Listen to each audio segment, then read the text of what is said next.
Հայաստանը իրողություններին արձագանքում է համարժեք եւ Ադրբեջանին դարձնում է դեստրուկտիվ կողմ, բայց նաեւ ինքը ԱՄՆ-ի նախագահի ուշադրությունն է հրավիրում, ենթադրում եմ, միջազգային հանրության մոտ, որ սա իր ստորագրած քեզ երթում տված համաձայնագրից փախնում է, այսինքն Ալիևի խնդիրը հիմա Թրամփի հետ է, մեր հետ չի։ Ինքը մեր հետ էլ է իհարկե, բայց գլխավորապես Թրամփի, հիմա ինքը պետք է Թրամփի բացատրի, այդ որ ինքը խոսում է, ինչի այդ փաստաթղթի մեջ չկա, այդ որ ինքը ստորագրել էր, հիմա ինչի է հակառակ բաներ խոսում։ Այսինքն այստեղ կոնֆլիկտային հարց կա եւ Հայաստանը կոնֆլիկտ է սրում Ադրբեջանի եւ ԱՄՆ-ի միջեւ եւ սա լավ է։ Մենք էլ ենք, նայեք, մենք համաշխարհային քաղաքականության մեջ չեղած ժողովուրդ ենք, բաներ կա, պետք է նկատի ունենք, բաներ կա, որ մենք նոր ենք սովորում, ինքնիշխանության համը նոր ենք սովորում, աշխարհի հետ հարաբերվելու փիլիսոփայությունը նոր ենք սովորում։ Ենթադրում եմ սա կոնֆլիկտ է Ադրբեջանի եւ Թրամփի միջեւ, ինչը մենք սրում ենք եւ մենք պետք է սովորենք դրան։ Եվ սա շատ նորմալ է։ Շատ դժվար է շարժվում, որովհետեւ պետք է նկատի ունենք, որ այդ պետությունների տեսադաշտում մենք չկանք։ Դրանք Անկարայում նստում են, Երևանը չի երևում։ Բաներ կա, պետք է հասկանանք, ով է շահագրգռված, որ հարաբերությունների կանոնավորում, ասենք, կարգավորում չգիտեմ կլինի թե չէ, բայց հարաբերությունների մինիմում է պետք Թուրքիայի հետ։ Բայց այստեղ կուտակված բացասական պատմական փորձ կա։ Հայաստանը 30 տարի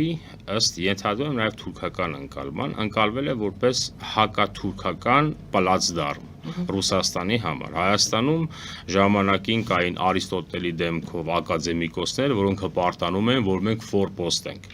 Եվ այս ախմախամտությունը գովազդվել է Հայաստանում։ Այսինքն Թուրքիան, նայեք, Հայաստան-Թուրքիա սահմանը չի դիտել, ենթադրում եմ հիմա էլ կասկածում է, բայց չի դիտել Հայաստան-Թուրքիա սահման, դիտել է Հայաստան-Ռուսաստան սահմանը։ Դրա համար է, որ նա հակված չի։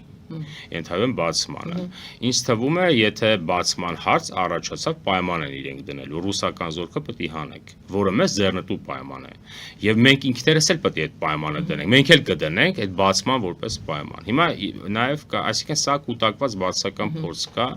դժվար է սա կոտրելը։ Մեկ, երկրորդը դա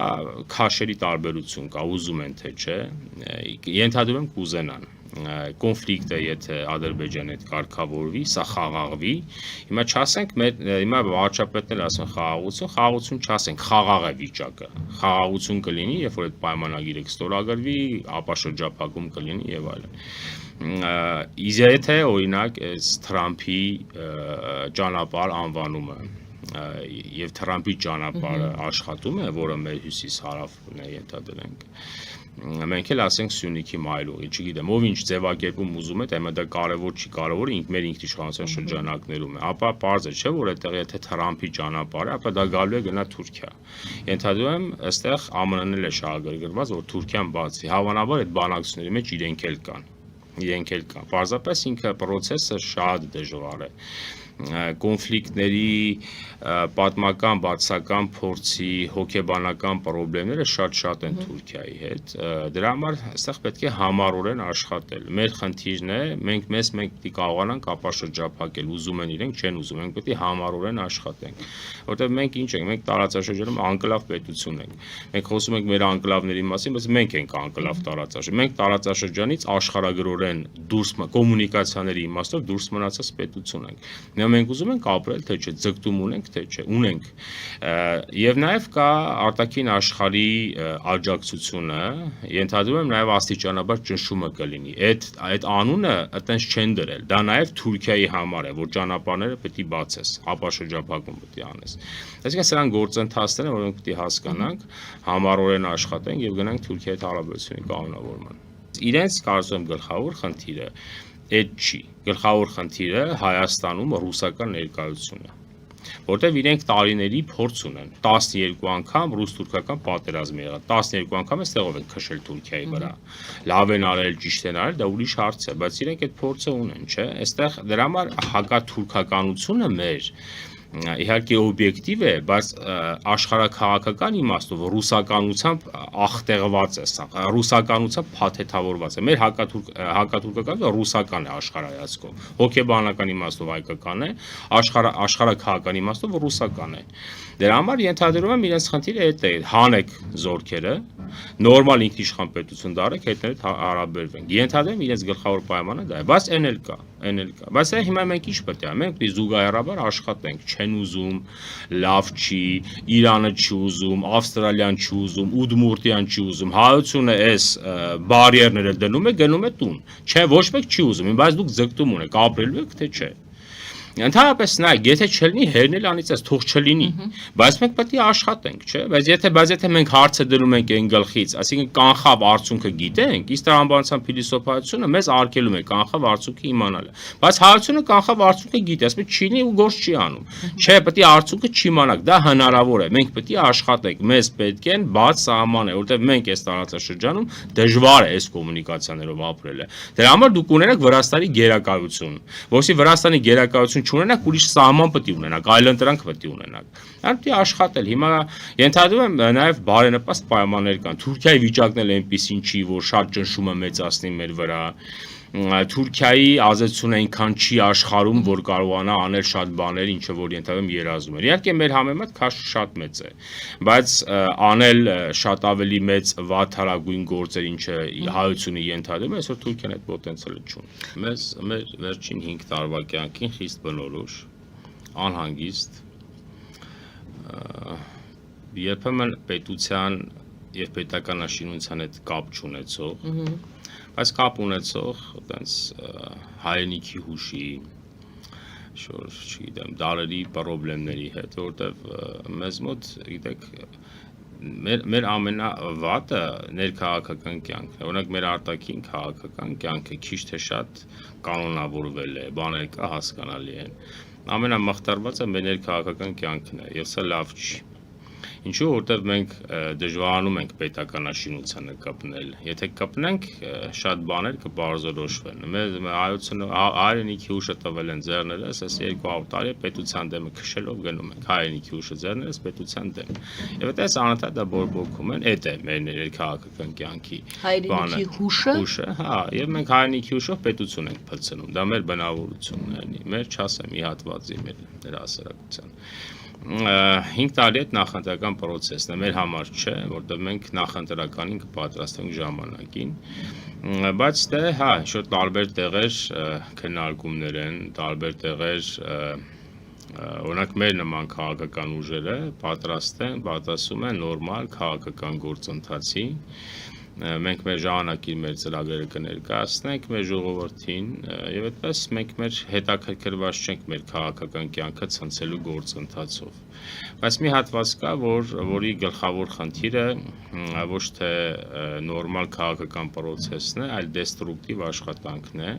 քաղաքական կյանքը ցնցելն է մխտարելն է դե որովհետեւ այդ մարդիկ երազում են մի հատված կա մեր մեջ որը լավ բան չի, բայց դու նկատում ես, որ այդ հատվածը մեր պետության հետ չի։ Սա դժվար է ժողովուրդների բացատրել։ Ֆրանսիացուն որ բացատրես չի հասկանա ինչ ես խոսում, բայց մեր մեջ կա այդ հատվածը, որոնք պետություն չեն ուզում։ Մենք ունենք համայնքապետ, մարդը սեփական պետության մեջ համայնքապետ է աշխատում, սեփական պետության մեջ, սեփական պետությունից աշխատավարձ է ստանում, չէ՞։ Անիծում է ինքն իրեն, անիծում է ինքն իր ազատությունը, անիծում է իր աստծուն, անիծում է իրեն ազատ պահողին սեփական պետությունը, գովերգում է ճորտություն է գովերգում մարդը։ Երևի ինչ-որ հոգեբանական խնդիրներ կա, այդ Գյումրու համայնքապետի մասին է խոսքը, հավանաբար վախենում է երևի թուրքերից, այստեղ երևի ինչ-որ բան կա էլի։ Դուք ինչ եք վերցնում մեկ մարդու։ Դե մենք որտեվ իրեն գիտեք, նայեք, ինքը հավաքական կերպար է, մենակ ինքը չէ, բայց այդ հավաքական կերպարներից մեկն է, չէ։ Ինքը 40,000 հատ միավորի ուժի արդյունքում է, չէ, դարել համայնքապետ, չէ։ Հիմա այդ 40,000 հատ ուժը բան չունեն ասելու։ Եվ ընդհանրապես սա բայց իմ հարցը նաև պետությանն է վերաբերում, որտեղ է Հայաստանի Հանրապետության անվտանգության ծառայությունները, որտեղ է։ Մարդը համայնքապետ է, չէ։ Այսինքն, բայց նաև ազդեցիկ է, չէ, իր համայնքում։ Եվ մարդը խոսում է պետության փլուզման մասին, հանուն իր տատու անվտանգության համար, ինքը որոշել է, որպեսզի ինքը տնեցիներով անվտանգ լինի, այս պետությունը պետք է լինի ճորտ ուրիշին։ Ես եմ հասկանալ մեր անվտանգության ծառայությունը, այս մարդուն բան չունեն ասելու։ Հակապետական քարոզանում պետական պաշտոն է, պետությունը փլցնելու քարոզ է, տնեցիների հետ պայմանավորվել է, որ ինքը բացատրություն ունի, թե ինչի պիտի պետությունը փլցնեն։ Եվ այս մի հատ իր նման եւ շատ իր նմանները բոլորը ամեն անգամ որոճում են, թե ինչ նոր օին բերեն մեր գլխին, այս պետության գլխին։ Սրան զայնակցում էր եւ այս ընդհանուր հնչեղությանը միացել է ժամանակին մեր եկեղեցու հոգեվոր դասի մի հատված։ Սրանք ինչ էին անում։ Գոնե մեր ժողովրդի բարոյական, հոգեվոր կյանքը քննեն, որտեղ մենք հազար մի խնդիրներ ունենք հոգեբանական, մեր բարոյական կյանքի հետ կապված։ Սրանք արտադրում էին քաղաքական գործիչներ, տերորիստի Տիտոսը նվաճած հոգեվորականներ, սրանք էլ այս կողմից են մեր կյանքը ցնցում։ Օրինակ նայեք, ասենք մեր Հայաստանում սպանություններ են շատ տեղի ունենում, որ լավ բան չի։ Սա նաև բարքերի անկման հետևանք է, գլխավորապես ցածր մշակույթի հետևանք է, օտար բարքերի գերակայության հետևանք է։ Այստեղ եկեղեցին բան չունի ասելու։ Եկեղեցին մեր հոգեոր բարոյական կյանքը չպետք է քնի, մեզ չպետք է բարձրացնի դեպի քրիստոնեական բարձունք։ Ինքը սա չի անում։ Սա չի անում, բայց հակառակն ինչ են անում այս հատվածը։ Այս հատվածը հակառակ այս սպանությունները բորբոքում է, սրանց վրա տեղեկատվական տերոր է սարքում։ Մեր քաղաքական դաշտը կիսված է, արևմտամետ դարի, ռուսամետ դարի, թուրքամետես, հակառուսես, ռուսամետես, այսինքն էլ այս կողմնորոշումների օրիենտացիաների մտածողությունը ստեղել է ներվերն ուտում անընդհատ, պետությունը անկայուն է, եւ սա լավ չի։ Բայց հիմա կգա հանդիպությունները կմոտենա, կհասկանանք, թող իրենք կազմակերպեն, մենք էլ ենք կազմակերպվում, հանդիպությունները մոտենա կհասկանանք ինչ կլինի։